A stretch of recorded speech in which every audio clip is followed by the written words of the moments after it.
Bonjour, bienvenue. Bonjour Michel. Bonjour. On se retrouve en compagnie de notre invité Jackie Santoni. Bonjour. Bonjour. Président pour la protection civile. Président fondateur. Président fondateur et également... Oh, maintenant le statut de directeur, hein, on va dire, un conseiller technique et opérationnel. Conseiller technique opérationnel. Donc cette protection civile, comme votre titre l'indique, président fondateur, c'est vous qui l'avez créée en Corse. L'antenne Corse, c'est à votre initiative. Alors on va dire c'est mon initiative, mais bien entendu, comme vous le savez, on n'est jamais tout seul pour monter un tel projet. Donc c'est parti, je dirais, d'une discussion. Et bon, après, il y a quelques personnes qui ont adhéré aussi. Et voilà, donc... Voilà où nous en sommes aujourd'hui. C'est parti d'un constat. C'était il y a combien de temps? En 2018. En 2018, début 2018, tout simplement, c'est parti sur le fait que moi j'étais en formation sur Paris, à la protection civile de Paris. Et les instances, comme il n'y avait pas, je dirais, d'antenne départementale, mais nous on peut parler de régionale, parce qu'on est la seule antenne régionale sur le territoire français, n'avait pas, je dirais, d'antenne. Et donc de là, s'est créé, si vous voulez, la protection civile. Voilà. Alors, il ne faut pas confondre protection civile et sécurité civile. C'est deux choses différentes. Alors, l'organe délibérant, bien entendu, c'est la sécurité civile. Ouais. La sécurité civile, la direction générale de la sécurité civile, qui est sous l'élite, donc, je dirais, du ministère de l'Intérieur, c'est elle qui délivre, qui fait tout, qui est, comment dirais-je, qui est l'organe délibérant, comme je l'ai dit, qui délivre tous les agréments, qui fabrique, on va dire, quelque part, les lois, les décrets, tout ce genre de choses-là. Et ensuite, vous avez, elle est scindée en deux parties. Vous avez la côté militaire, sécurité civile, les pompiers militaires, les pilotes de Canadair, les hélicoptères, les sapeurs-pompiers. Et ensuite, vous avez ce qu'on appelle les associations agréées de sécurité civile. La SNSM, la Croix-Rouge, la Protection civile. Donc voilà, c'est la partie bénévolat.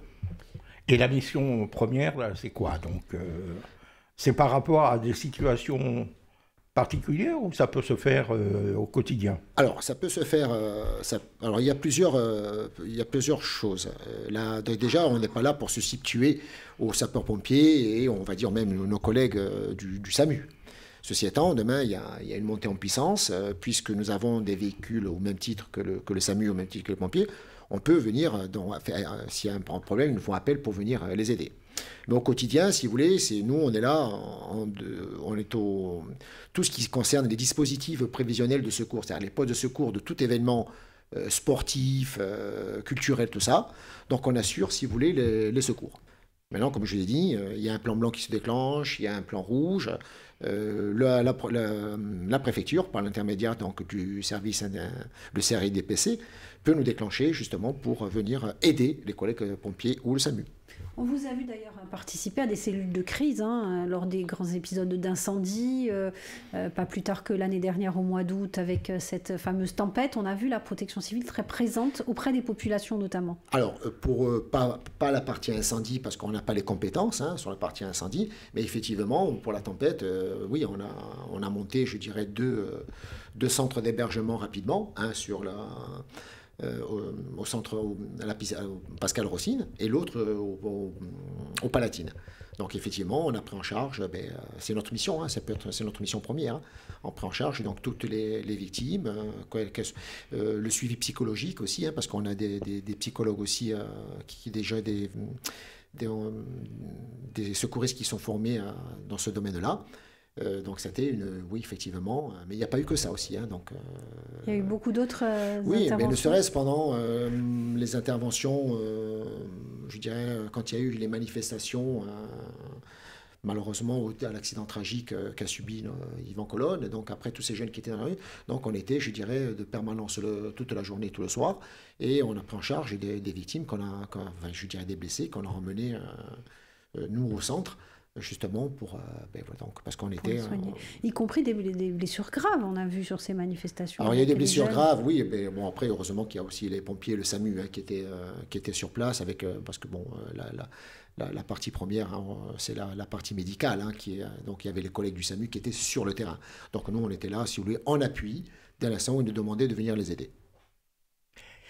Quel est votre effectif? Est-ce que, enfin, sur toute la Corse, il y a un effectif général, bien sûr, et c'est par département après, ou c'est par... parce que j'ai vu que la protection civile, elle dépendait aussi des maires et des mairies, non? Alors, c'est pas tout à fait ça. Donc, d'abord, la première question, non, malheureusement, on n'est pas sur le maillage régional, parce que c'est très compliqué, c'est du bénévolat. En termes d'effectifs, là, on est d'une quarantaine, on est descendu à peu près à 25. Hein. Bon, après, c'est le turnover, hein, c'est comme de partout, parce que ça demande de plus en plus de l'investissement. Et le bénévolat, comme dans tout domaine, devient de plus en plus compliqué. Alors, elle a été créée à Ajaccio, parce que, Ajaccio, c'est parce que, je dirais, la mairie d'Ajaccio a vu l'intérêt que ça pouvait, apporter une structure comme la protection civile dans le domaine, comme je vous ai dit, il y a tout ce qui est dispositif et de secours. Et quand il y a des actions qui sont graves. Par contre, de votre deuxième question, au niveau de la mairie, vous pensez plutôt à les réserves communales de sécurité civile, qui est une autre structure, mais qui peut être travaillée avec la protection civile. Voilà. On va en parler dès demain de tout ça, à nouveau. Donc, merci à tous les deux et à demain. Merci. Bonjour à vous toutes et à vous tous. Bonjour Michel. Bonjour. Bonjour à notre invité Jackie Santoni. Bonjour. Bonjour. On parle de cette protection civile en Corse. On parlera des réserves communales peut-être un petit peu plus tard dans la semaine. Cette protection civile, elle a beaucoup évolué depuis sa création en 2018. Vous avez dit il y a des véhicules, il y a des bénévoles, des spécialisations aussi. Vous parliez hier de ces spécialisations en psychologie. Oui, c'est ce qu'on appelle des AEP, hein, écoute, aide psychologie. Ensuite, en termes de véhicules, oui, là maintenant, on est quand même à 5 véhicules, dont 2 ambulances. On est parti de pas grand-chose, hein. On est parti d'un seul véhicule. Effectivement, là maintenant, on commence à avoir une belle flotte. Comment est-ce qu'on vous déclenche pas pour les opérations programmées? Vous évoquiez donc les postes d'appui sur des événements sportifs, ou ça c'est programmé, mais sur une action dont on ne sait pas qu'elle va avoir lieu, une tempête qu'on évoquait hier par exemple, comment ça marche? Mais là, c'est tout simplement la préfecture qui me déclenche. Bon, nous, à la rigueur, on se prépare aussi parce qu'on a les bulletins météo. Donc on anticipe à l'intérieur, hein, en essayant de voir les bénévoles qui peuvent être susceptibles de se libérer, parce que tout le monde travaille. Hein, c'est pas facile, mais après on attend, je dirais, l'alerte de la préfecture. Hein. C'est donc le service interministériel régional de la défense et de la protection civile qui nous déclenche dans ces cas-là. Vous avez une formation, et les bénévoles, comme vous dites, à un moment donné, il faut les former quand même. Il faut qu'ils aient un minimum de réponse par rapport à l'événement, à la gravité de l'événement. Donc la formation se fait comment? Oui, effectivement. Donc on a aussi l'agrément formation, parce qu'il faut que la protection civile aussi vive aussi avec des formations. Mais en interne, oui. Donc là, on est 3 formateurs en premier secours. Donc on peut se permettre de former en interne nos futurs bénévoles secouristes. Oui, vous dites formation premier secours, mais comment se passe l'organisation? C'est-à-dire qu'en fait, vous disiez, vous vous préparez quand on sait qu'il va y avoir des inondations, des feux, tout ça. Vous êtes pré-programmé, vous vous pré-programmez vous-même, prêt à intervenir, prêt à attendre la sirène d'alarme. Hein, donc. Mais après, comment, enfin je veux dire, moi je suis un jeune de 20 ans, je viens, je suis bénévole. Il faut m'expliquer un peu comment ça marche. Il y a un encadrement, il y a une organisation, il y a une planification. C'est un peu, c'est un vrai régiment, quoi. Oui, tout à fait, tout à fait. C'est comme là, vous avez bien décrit comment ça fonctionnait, comme ça fonctionne, pardon. Oui, il y a donc si un jeune va venir ou moins jeune, hein, parce que toutes les bonnes volontés sont acceptées dans n'importe quelle compétence. Hein. Déjà, la personne qui va venir, on va voir un petit peu, elle a entendu parler de la protection civile. Qu'est-ce qu'elle a entendu et qu'est-ce qu'elle attend de la protection civile. Après, nous, bien sûr, on va discuter quelles sont ses motivations. Et on ne va pas forcément de suite emmener la personne au premier secours si elle souhaite être formée au premier secours. On va attendre quand même une période d'essai, voir un petit peu la personne, comment la mobilisation et comment elle s'intègre dans le groupe. Et après, on va voir si la personne peut faire du premier secours ou pas, parce que ce n'est pas donné à tout le monde. Mais il y a l'ordre, enfin je veux dire, il y a une hiérarchie. Oui, bien sûr. Il y a une hiérarchie. Donc, oui. comment la constitution de la cellule, en fait. Moi, je suis très curieux. Alors, il y a une structure, bien sûr pyramidale. Hein, il y a une, comment dire, il y a une cellule, tout ce qui est. Vous avez des grades? Non, il n'y a pas de grade. Au niveau non, de la protection civile, il n'y a pas de grade. Non, non, il n'y a pas de grade. Et après, si vous voulez, lors d'une intervention, vous avez le chef d'équipe, parce qu'il faut, dès l'instant où vous êtes deux, il y a forcément un chef d'équipe qui va donner des instructions. J'aime pas dire le mot ordre, mais au moins des instructions. Après, au sein de la protection civile, oui, il y a une structure. Bon, mais écoutez, déjà, c'est une association. Donc, il y a un bureau, il y a un conseil d'administration. Hein, et ensuite, je dirais, administrativement, elle est hiérarchisée. Il y a les responsables de la com, il y a les responsables avec des équipes, hein, les responsables de la cellule, tout ce qui concerne les dispositifs prévisionnels de secours, cellule de formation. Ensuite, il y a la cellule administrative, parce que c'est ça qui nous prend énormément de temps. Et ensuite, vous avez toute la partie opérationnelle, technique, dont j'en ai la charge. Ils m'ont laissé cette charge-là, peut-être par rapport l'expérience. Oui, parce que je suis peut-être le plus vieux aussi. Hein, donc voilà, oui, mais c'est plutôt l'expérience, effectivement. Merci beaucoup à tous les deux. On se retrouve demain. Bonjour et bienvenue. On retrouve notre invité Jackie Santoni. Bonjour. Bonjour. En compagnie de Michel. Bonjour. Bonjour.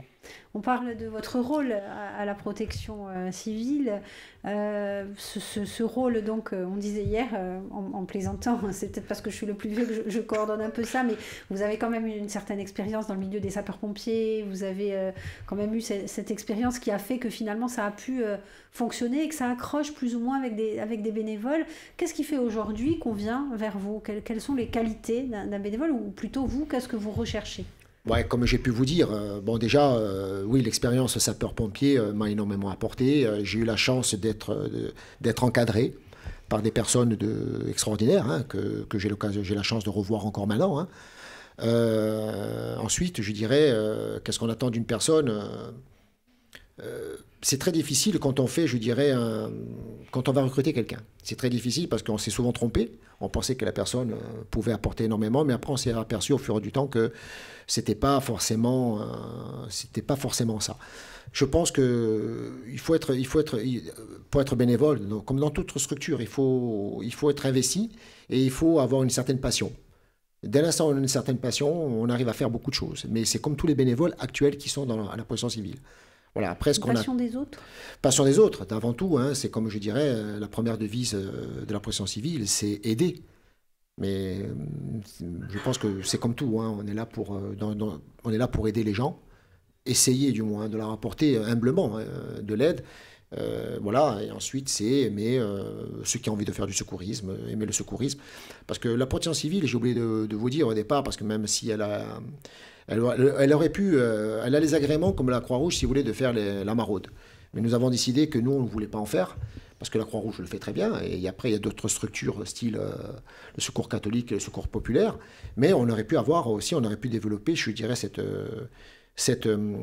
branche-là, et on aurait eu peut-être d'autres bénévoles qui auraient bien aimé venir pour...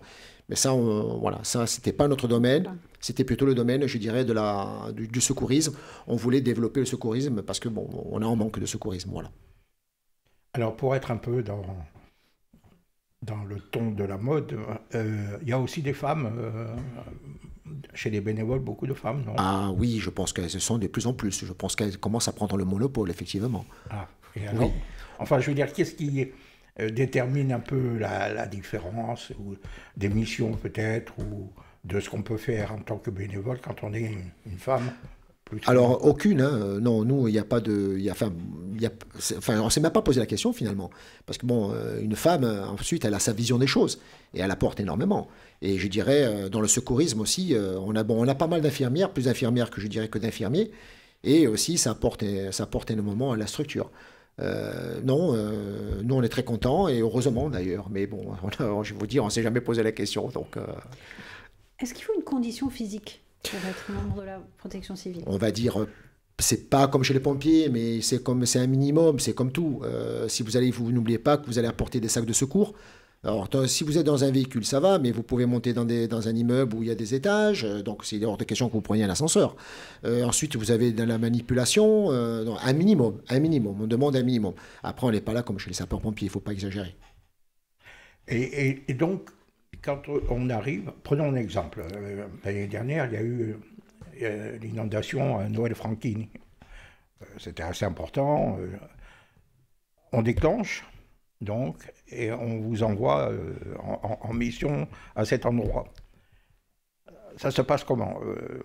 Il y a des gens qui sont plus formés pour s'occuper de tout ce qui est liquide, on va dire, d'autres qui... enfin, je ne sais pas comment ça... Alors, c'est pas notre compétence, parce que pour l'instant, c'est pas notre domaine.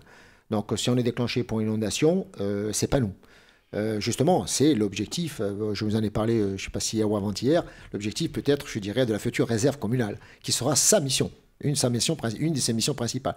Nous, comme je dis, on est dans le domaine du secourisme et de l'aide à la population en cas de problème, s'il faut monter un centre d'hébergement. Voilà. Uniquement l'hébergement, non.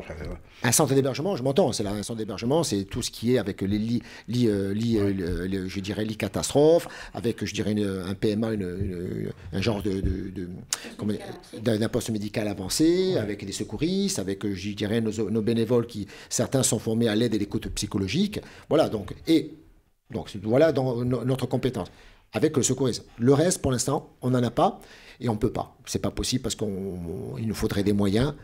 Et les moyens deviennent de plus en plus compliqués parce qu'en termes de budget, ça devient énormément. Et après, il faut pas essayer de faire beaucoup de choses. Il vaut mieux en faire peu, mais essayer de bien les faire, que d'essayer sur tous les fronts et de mal faire. Merci beaucoup, ces réserves communales. Justement, on va en parler demain. À demain. Bonjour, bienvenue. Bonjour Michel. Bonjour. Bonjour à notre invité Jackie Santoni. Bonjour. Président fondateur donc, de la protection civile en Corse. On l'a évoqué, cette réserve communale qui est un projet qui avance quand même. C'est quoi une réserve communale? Quelle est la différence? Alors la réserve communale, c'est avant tout l'objet indispensable, enfin je pense, maintenant de plus en plus les mairies le mettent en avant, du plan communal de sauvegarde. Donc une réserve communale, comme son nom l'indique, ce sont des réservistes. Et c'est une structure qui permet de venir en aide à tout le personnel technique de la ville d'Ajaccio. Monsieur hier me parlait donc de l'inondation. C'est justement là parce que le personnel communal, on ne peut pas, je dirais, le mobiliser à chaque instant. Il a déjà ses missions. Et les réserves communales, justement, ce sont des bénévoles, des réservistes qui, par rapport à leurs compétences, peuvent venir en aide, justement, et qui sont formés à tout. Vous parlez, je dirais, des liquides, bon, je parlerai d'hydraulique, à tout ce qui est hydraulique, tout ce qui est, je dirais, tout ce qui est cartographie, tout ce qui est radio aussi, mais également dans le domaine, je dirais, de l'incendie. Donc, ces réserves communales, c'est un outil, comme je dis, indispensable au plan communal de sauvegarde.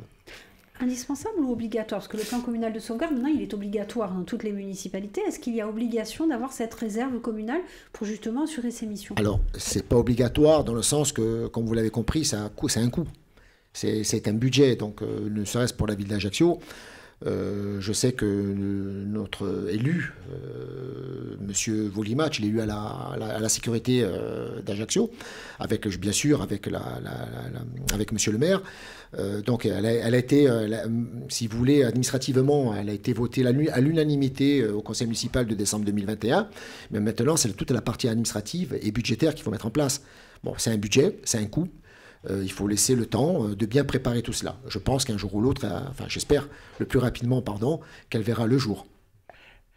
Alors donc l'importance du village, est-ce qu'il y a une limite basse? C'est-à-dire que bon, quand on a un village où il y a 100 habitants, bon, il n'y a pas de réserve communale. Ça dépend peut-être de la communauté de communes. Alors maintenant, effectivement, Maria parlait du plan communal de sauvegarde qui est obligatoire. Maintenant, il y a le plan intercommunal qui devient obligatoire. Effectivement, c'est pour mutualiser les moyens. Il existe, si vous voulez, moi en étant au niveau national, en étant membre du Centre national des réserves communales de sécurité civile.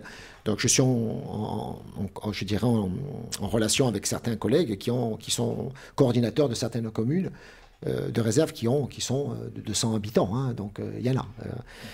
Mais bien sûr que le coût est plus compliqué. C'est compliqué. Donc l'objectif, effectivement, dès l'instant où on arrive à mutualiser les moyens, c'est important, mais bon, la réserve communale d'Ajaccio, j'espère qu'elle sera donc le porteur du projet et ensuite, avec l'intercommunalité, d'apporter, je dirais, un soutien énorme à la ville. Mais après, en termes de bénévoles, c'est comme tout. Hein.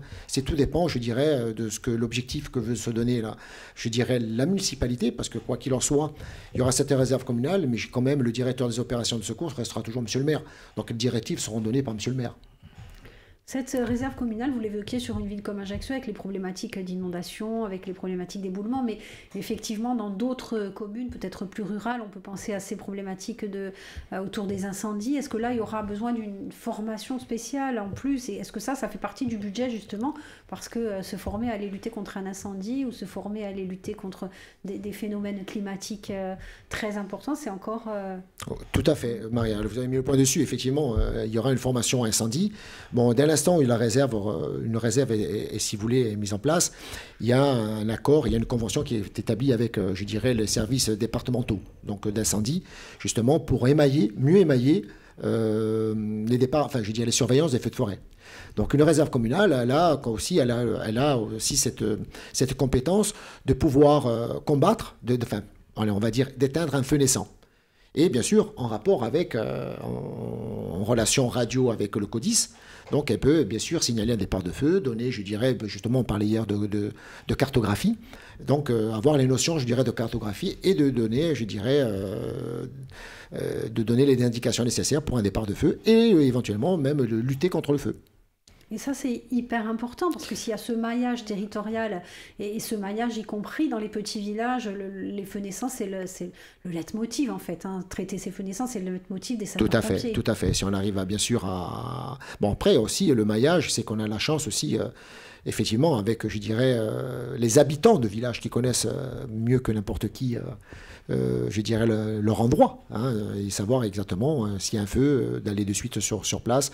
Mais le plus important, enfin, ce qui est important aussi, c'est bien sûr la surveillance. Donc les sapeurs-pompiers, malheureusement, ils ne peuvent pas être de partout. Et si on peut leur apporter cette aide, déjà en surveillance, hein, donc de feux de forêt, et bien sûr le traiter dès le départ, c'est déjà une bonne chose.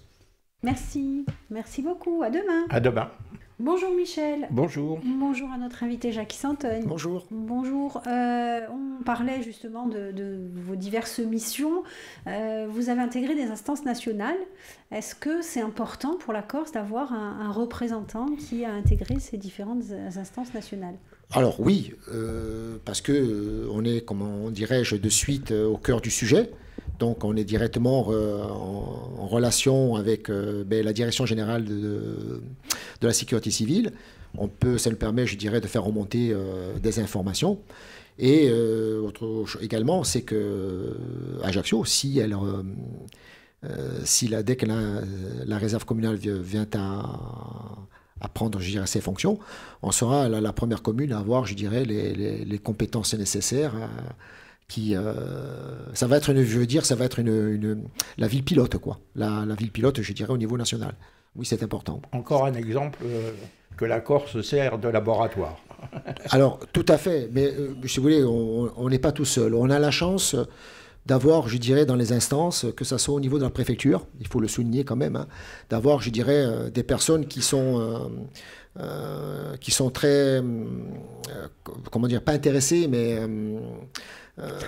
Très impliquée. Je remercie Maria. On va faire un coucou à Evelyne d'ailleurs. Voilà, je pense que Madame Paul, c'est une femme extraordinaire. On a la chance d'avoir Madame Paul et ses équipes qui sont très impliquées justement pour développer ce système-là, cette réserve, et enfin je dirais voilà donc l'aide à la population, mais également il ne faut pas oublier aussi, enfin je l'ai dit d'hier, mais quand même la ville d'Ajaccio aussi quand même parce que elle a été, c'est la première hein, aussi.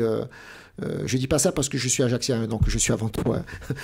Je suis corse et j'aimerais bien sûr que tout se développe, je dirais, dans la Corse, bien sur toute la Corse, effectivement, mais quand même grâce, je dirais, à la municipalité d'Ajaccio qui s'est impliquée dès le départ, qui ont vu de suite que l'intérêt, je vous parlais de M. Voglimach, peut-être parce qu'il a été président du SDIS et que ses enfants sont dans le monde de sapeurs-pompiers, donc il a peut-être plus cette façon d'être impliqué que d'autres personnes. On a la chance, je vous dis, d'être entouré de telles personnes.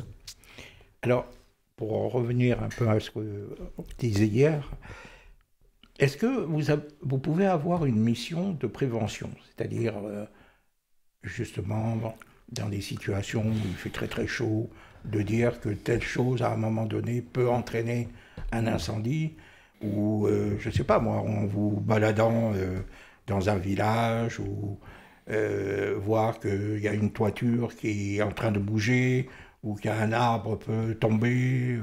Est-ce que vous avez, vous, cette mission, ou ce sont les autres services qui ont cette mission de prévention? Alors effectivement, ça fait partie, je dirais, des missions des réserves communales.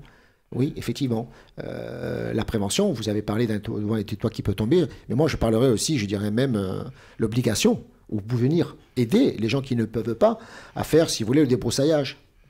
Ouais. Parce que la protection, la réserve communale peut, avec, justement, aider les personnes, comme je l'ai dit, hein, parce que c'est une obligation, mais aussi après, derrière, il y a l'histoire de moyens. Et donc, ces réservistes peuvent justement faire le débroussaillage, justement, en termes de prévention. Donc tout ça, c'est pareil, c'est en étroite relation avec les municipalités, puisque les arrêtés sont pris par les municipalités, qu'il faut ensuite aller peut-être voir les particuliers et leur expliquer. Tout à fait, bien sûr, bien sûr. Et aussi, ça peut être aussi, dans certaines municipalités, aussi l'entretien des pistes DFCI, hein, donc la défense contre la forêt, avec les cuves DFCI. Donc tout ça, ça peut être aussi, ça peut faire partie aussi, en termes de prévention, de la réserve. Vous avez des entraînements pour la montagne, par exemple? Non, parce que là, il faut pas, comme je dis, il faut rester dans les missions premières. Après, entraînement montagne, ce sont des montagnards. Ce sont des montagnards, je dirais, du service d'incendie et de secours qui ont une spécialisation, qui ont des entraînements. Et comme je vous ai dit, une réserve, si elle vient à naître, il y aura une convention avec le SDIS et ça permettra justement de mutualiser les moyens. Alors aujourd'hui, là, il y a beaucoup de gens qui nous écoutent. Si on a envie de faire partie de ces bénévoles, c'est quoi la marche à suivre? Disons que pour l'instant, je vous dirais que pour l'instant, elle n'existe pas encore. Donc moi, dès l'instant où la réserve viendra à voir le jour, il y aura une campagne. Il y aura une campagne qui sera effectuée par la ville d'Ajaccio, une campagne de recrutement.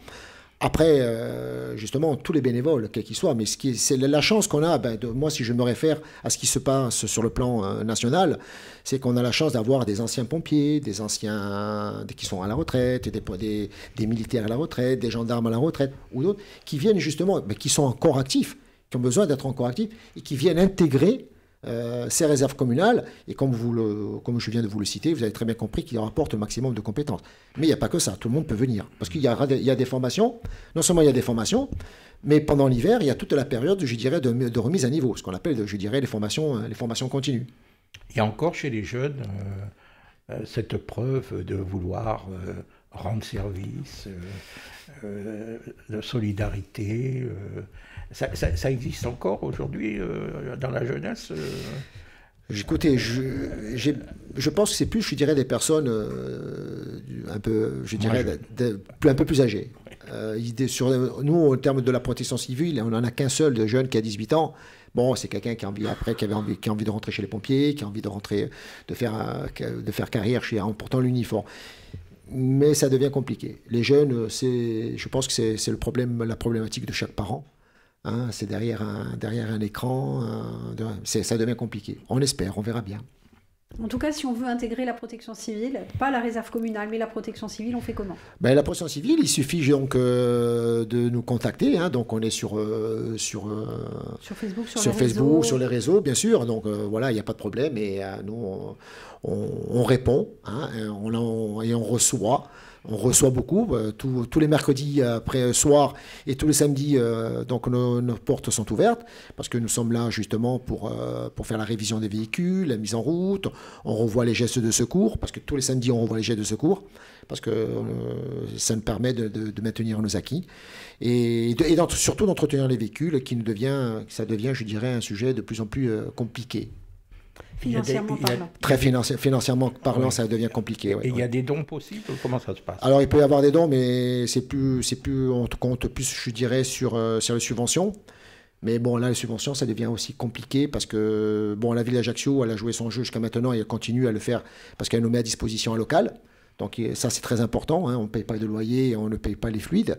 Mais par contre, où c'est compliqué, c'est la collectivité de Corse. Très compliqué. Très compliqué parce qu'on n'arrive pas administrativement, attention, hein, c'est administrativement, ça fait maintenant 4-5 ans qu'on essaie de monter le dossier et on n'arrive pas à nous mettre dans une case. Mais il ne pourrait pas y avoir un lien, par exemple, avec les forestiers sapeurs, c'est envisageable.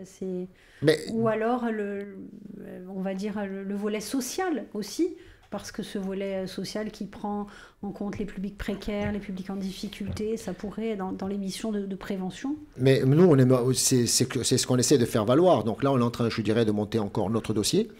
Alors, on va le travailler différemment parce que là, on va faire un dossier de subvention plus réannuel pour montrer que justement, c'est pas sur une année, mais justement sur plusieurs années. Mais après, moi, j'appelle justement, s'il y a quelqu'un de la collectivité de Corse qui nous entend, je tiens à vous le dire, c'est que malheureusement, la nouvelle réglementation nous impose de changer nos ambulances parce dans 2 ans, elles ne seront plus homologuées. Et vous avez très bien compris que si dans 2 ans, on n'a plus d'ambulance, on ne pourra plus assumer les missions. Voilà, donc nous sommes en train de monter le dossier.